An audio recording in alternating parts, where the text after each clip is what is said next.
নাওয়াইতুয়ান আমি নিয়ত করেছি উসাল্লিয়া লিল্লাহি তাআলা আল্লাহর জন্য নামাজ পড়তেছি। আল্লাহর আপনি শিখাইতে হবে এই সমস্ত নিয়তের একটাও আল্লাহ নবী। সুতরাং মুখে উচ্চারণ করার যত নিয়ম কানুন চালু আছে সব বেদাত। তো মুখ দিয়ে নিয়ত করাটাও ধোঁকা। ইমাম আবু হানিফা রাহিমাহুল্লাহ বলেন, হানফি মযহাবেও নেই এই নিয়ত পড়া বিদাত বাদ দেন। নিয়ত বেদাত করতে করতে বলতে বলতে আমরা খবরই নিচ্ছি না যে শরীরভাবে নিয়ত কিভাবে করতে হয়। ওরা বেদাতি নিয়ত আর আপনি নিয়ত ছাড়াই সালাত পড়লেন। নামাজের পূর্বে নিয়ত করা সুন্নত না ফরজ? ফরজ।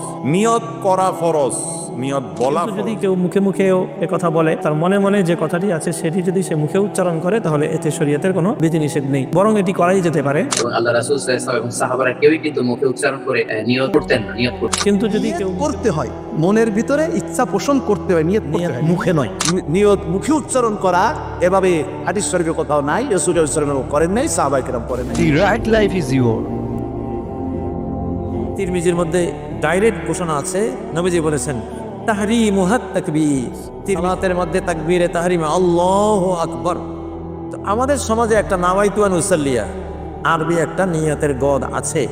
নিয়ত বুঝাবার জন্য কে বা কারা এটা তৈরি করেছেন, এটা ইমাম আবু হানিফা রাহমাতুল্লাহ আলাইহি দিয়ে যান নাই, এটা চার মজাবের কোনো মজাবে নাই, এটা আমাদের স্থানীয় কেউ, এটা বাংলাদেশে কায়দায় বাংলাদেশের মধ্যে নিয়ত যে মনের পরিকল্পনা, শিশুরা বুঝবে না এই জন্য শিশু কায়দার মধ্যে এটা লিখে দিয়েছে। এটা আসলে হানাফি উলামারা বলেছেন এটা উচ্চারণ করা আসলে সুন্নাহর মধ্যে নাই, বরং এটা উচ্চারণ করতে গিয়া রাকাতাই বলবো না আরবায়ে রাকাত বলবো না সালাসে রাকাত, এই গন্ডগোলে পড়ে সূরা ফাতিহা। আপনি কোন দিকে তাকিয়ে আছেন, কাবার দিকে আছেন না উল্টো দিকে আছেন, আল্লাহ জানেন না? আবার কওয়া লাগবে যে আল্লাহ আমি কিন্তু কাবার দিকে আছি। নাওয়াইতুয়ান আমি নিয়ত করেছি উসাল্লিয়া লিল্লাহি তাআলা আল্লাহর জন্য নামাজ পড়তেছি। তো কার জন্য পড়তেছেন আল্লাহর খবর নাই। আরবা রাকাতিন, 4 রাকাত পড়েন না রাকাতাইন 2 রাকাত, সেটাও আল্লাহ জানেন না। আল্লাহর আপনি শিখাইতে হবে এই সমস্ত নিয়তের একটাও আল্লাহ নবী শিখান। কাজে এইগুলো কোনোটারই দরকার নেই। এটা আমাদের মাওলানা আশরাফ আলী থানভী রাহমাতুল্লাহ আলাইহি তিনি বলছেন নিয়ত হলো মনে মনে কোন নামাজ পড়তেছি এটা জানা। এটা আমাদের দেশে তো যিনি তরজমা করেছেন তিনি বলছেন, আশরাফ আলী থানভী সাহেবের তরজমা করার পরে ব্র্যাকেটে নিজের কথা নিজের মন্তব্য লিখছেন, তবে বুজুর্গারের দিন যেহেতু আরবি নিয়ত পড়া ভালো মনে করিয়াছেন তাই আরবি নিয়ত পড়া মুস্তাহাব, নিচে আরবি নিয়তগুলো তুলিয়ে দেওয়া হলো, উল্লেখ করিয়ে দেওয়া হলো। এটা কিন্তু উনি নিজেই অ্যাড করেছেন এবং কোন হাদিসে আপনি এটা একটা সবসময় অন্তরের জিনিস। আমি যতই মুখে উচ্চারণ করি যে আমি আল্লাহর সন্তুষ্টির জন্য করছি, আর যে আমার অন্তরে আল্লাহর সন্তুষ্টি না থাকে ওটা কি গ্রহণযোগ্য হবে? হবে না। নিয়ত পুরোটাই অন্তরে, এর সাথে মুখের কোনো সম্পর্ক নেই। সুতরাং আমি মুখে বলি আর না বলি আল্লাহ কোনটা দেখবে? অন্তরেরটা দেখবে। সুতরাং আমার মুখে বলাটা বেকার, আমাকে কোনটা ঠিক করতে হবে? অন্তর ঠিক করতে হবে। সুতরাং মুখে উচ্চারণ করার যত নিয়ম কানুন চালু আছে সব বেদাত। মুখে নিয়ত উচ্চারণ করতে হয় একটা চোরকে একটা পুলিশ থানাতে ধরে নিয়ে গেছে, আর পুলিশ বেধড়ক পেটাচ্ছে, প্রচন্ড মারছে। চোর চিৎকার মেরে বলছে না স্যার চুরি করবো না, চুরি করবো না, চুরি করবো না, স্যার ছেড়ে দে না, কোনোদিন চুরি করবো না। আর মনে মনে চোর বলছে বেটা তুই আমাকে এত মালে ছেড়ে দেখ, তোর বাড়িতে আগে করবো। বা বলুন তো এই চোরটা নিয়াত কোনটা, যেটা অন্তরে বলছে না যেটা মুখে বলছে? আরে মনে মনে বলছে বেটা তুই ছেড়ে দেখ, তোর বাড়িতে আগে করবো, মানে অন্তরে যেটা করছে এটাই হচ্ছে নিয়াত, মুখ দিয়ে যেটা বলছে এটা ধোঁকা। তো মুখ দিয়ে নিয়াত করাটাও ধোঁকা। ছাড়া কোনো আমল শুদ্ধ হয় না। কিন্তু সুন্নতি নিয়তের পদ্ধতি দেখি এইটা আমরা অনেকে আজও আহলাদিসরাও খেয়াল করি নাই। ওরা তো নিয়ত করতে যাতে নিয়তের গুরুত্ব এমনভাবে বুঝলো যে বেদাতের মধ্যে পড়ে গেছে। আর আমরা নিয়ত বেদাত করতে করতে বলতে বলতে আমরা খবরই নিচ্ছি না যে শরীরভাবে নিয়ত কিভাবে করতে হয়। ওরা বেদাতি নিয়ত আর আপনি নিয়ত ছাড়াই সালাত পড়লেন, তাহলে তো হবে না। এইটা জানা দরকার। দেখা যায় যে আমাদের আহলে হাদিসের ভিতরে অনেকে নিয়ত ছাড়াই ইবাদত করে। আমাদের আহলে হাদিসদেরকে যদি জিজ্ঞেস করা হয় আপনি নামাজের নিয়ত কখন করলেন, তো বলছি যখন বাড়ি থেকে বেরিয়ে নিচ্ছি তখন নিতে বেরিয়ে পেয়েছি। আবার কেউ কেউ বলে যে অজু করলাম তখন নিয়ত হয়ে গেছে, মসজিদের দিকে হাঁটা ধরলাম তখনই নিয়ত হয়ে গেছে। তো ইবাদতের পূর্বে বলতে অনেক পূর্বে যদি হয় তাহলে এটা চলবে না। আল্লাহ রাসূল সাল্লাল্লাহু আলাইহি ওয়াসাল্লাম বলেছেন মাল্লাম ইবাইতুস সিয়ামা মিনাল লাইলি খালাস সিয়াম আলাহু, রাত থাকতে আপনাকে সুবহে সাদেকের আগে আপনাকে নিয়ত করতে হবে। এইরকমভাবে যখন আমরা নিয়ত করব সালাতের নিয়ত, তখন আমলের সাথে হবে বা আমলের একটু পূর্বে যখন আমি তাকবীর তাহরিমার মধ্যে কি করতেছি, হারাম করে নিচ্ছি। এই হারাম করে নেওয়াটা কি হারাম করছেন আর কি হালাল করছেন, সালাতের ফিগারটা আপনার মাথায় আনতে হবে।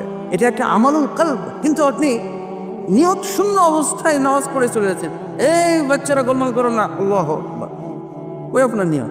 তাকবীরে তাহরিমার সাথে সাথে নিয়তটা হয়ে যাবে। আপনার ইবাদত এবং নিয়তের মাঝখানে যেন কোনো ব্যবধান না তৈরি হবে, মাঝখানে আরো কতগুলো নিয়ত না ঢোকে। একবারে নিয়ত করলে আর ইবাদত শুরু হয়ে গেল। এরকম না যে বাড়ি থেকে আসতেছেন আরো 10টা কল্পনা আপনার মাথায় যাচ্ছে, আপনি এটা কি কিভাবে এই নিয়ত নিয়ে কিভাবে সালাতে ঢুকতেছেন। যে আমরা যারা ওয়াজ মাহফিলে আসছি আজকে, আপনারা কি নিয়ত করে আসছেন না নিয়ত ছাড়া আসছেন? আচ্ছা, নিয়ত পড়ে আসছেন না পড়ে আসেন নাই? মাহফিলে রওনা দেওয়ার সময় কি বলছেন? নাওয়াইতু আন আযহাবা ইলাল মাহফিল ফি আদার মানে কাশেমালি, এরকম দোয়া করে আসছেন, নিয়ত করে আসছেন? তাহলে আপনারা সওয়াব পাবেন কেমনে? নিয়ত পরে আসছে, নিয়ত পড়ে আসেনি। আর নিয়ত করার উপরেই সওয়াবটা নির্ভরশীল। আল্লাহ রাসূল সাল্লাল্লাহু আলাইহি ওয়াসাল্লাম বলছেন, ইন্নামাল আমালু বিন্নিয়াত ওয়া ইন্নামা লিকুল্লি ইমরিইম মা নাওয়া। আল্লাহ রাব্বুল আলামিন প্রত্যেকটি আমলের সওয়াব নিয়তের মাধ্যমে দিয়ে থাকেন। যার নিয়ত যেটা থাকবে, যার মাকসাদ যেটা থাকবে, সেই নিয়তের আলোকে আল্লাহ রাব্বুল আলামিন সওয়াব দিবেন। তাহলে আমাদের নিয়ত আছে, ঘর থেকে বেরে তো হয়েছি আলোচনা শোনার জন্য, এটাই নিয়ত।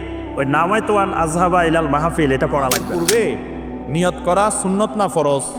ফরজ। ইন্নামাল আমালু বিন্নিয়াত, আমাদের ফরজের মধ্যে একটা হলো নিয়ত করা। শুনেন নাই? নিয়ত করা ফরজ, নিয়ত বলা ফরজ না।